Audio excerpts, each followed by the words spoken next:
एक संबुद्ध झाला.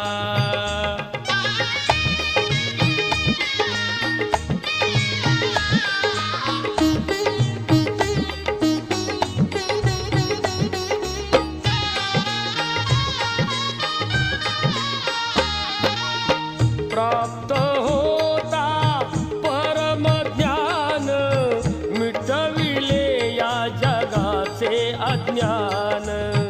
प्राप्त